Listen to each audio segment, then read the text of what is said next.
Hey folks, Galen Norris here.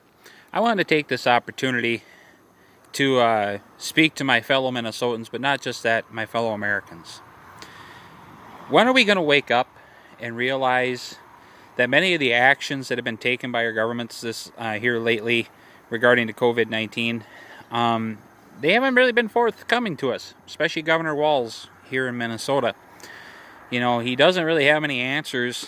He doesn't show us his data. Doesn't tell us where he got it from. Doesn't tell us how updated it is. So who knows how old the data we're actually probably going on right now, you know, with regards to this virus, to really know, you know, is the peak going to be in June? Maybe the peak will be next week. You know, maybe we'll be on the downside of this by June. You know, I mean, you don't know. And how can we, as Minnesotans and Americans, put faith in our leaders when you can't shoot straight with us and give us the information that we need to know that we can trust in your decisions? Now here in Minnesota, the governor has extended his peacetime emergency twice. Now it will expire on May 13th. He's extended his stay-at-home order since the 27th of March 3 times. The latest one was supposed to expire May 4th, but now it has been extended to May 18th. Our legislature has tried to intervene, as laid in the Constitution of Minnesota, under statutes and the Minnesota statutes, Section 12.2.1, that with the majority vote of both the House and the State Senate in Minnesota, we can override any executive orders and the peacetime emergency. But as usual, the Democrats vote party line and stop the measure in the House after it passes the Senate. If that don't tell you what's going on, I don't know what will. Because if this was not political decision and grandstanding, why? You cannot tell me there aren't some Democrats that would not believe that they're making the right decision for standing up for working Americans and getting them back to work.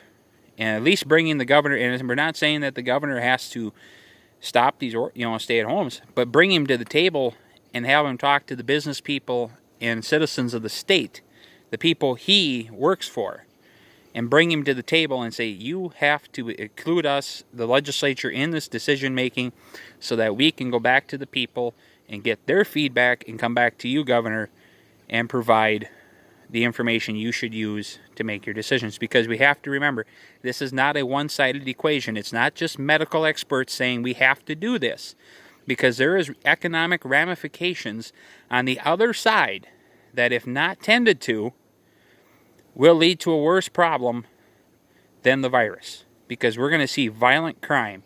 We're going to see suicides. And if he doesn't lift he's talking about doing it now next week, but if he doesn't lift the elective surgeries, there's going to be people dying from cancer.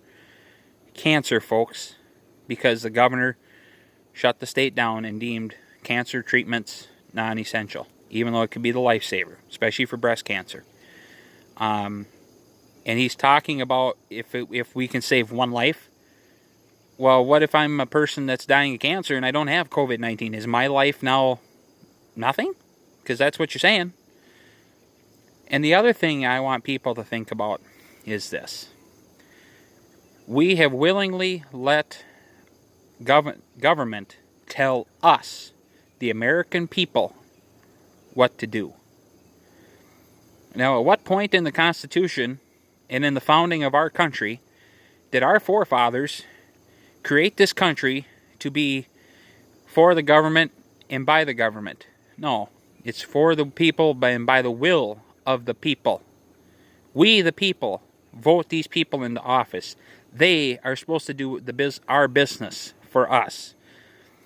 Now, last I checked, and to me, when I listened to the governor today, he was kind of talking down to the Minnesotans today in his press conference when he extended the stay-at-home order to the 18th of May.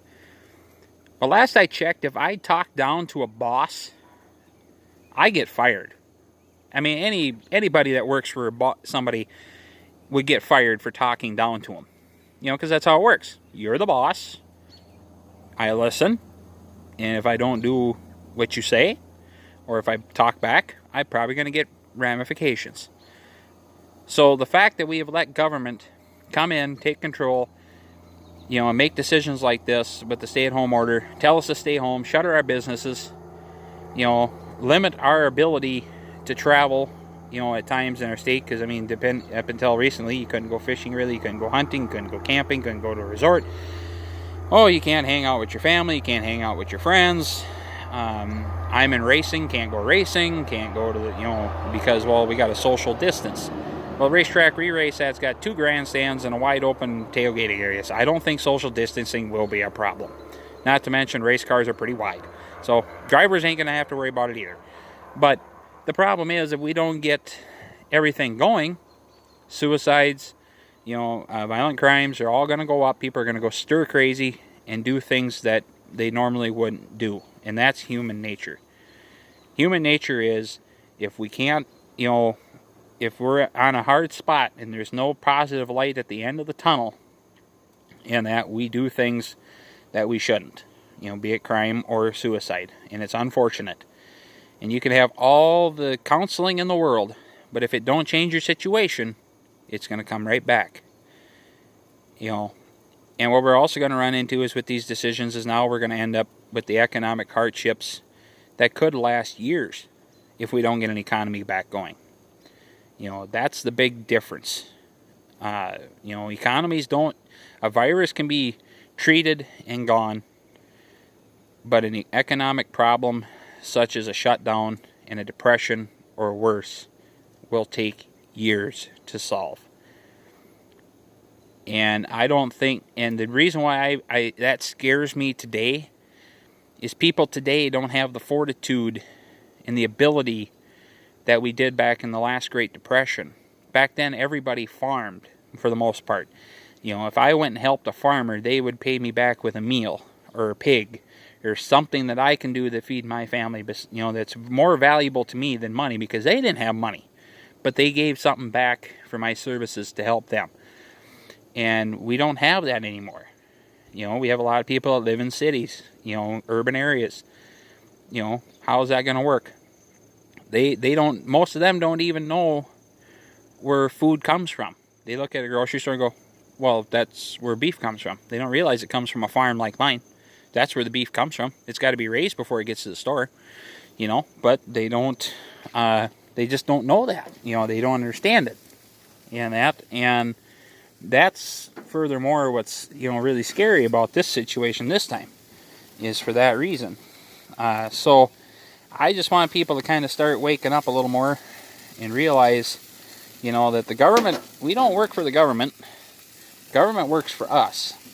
And we can tell government where to get off when we deem the time is right to do so. So people, please just think of that. Stay safe out there, everybody. And that's all we can ask for.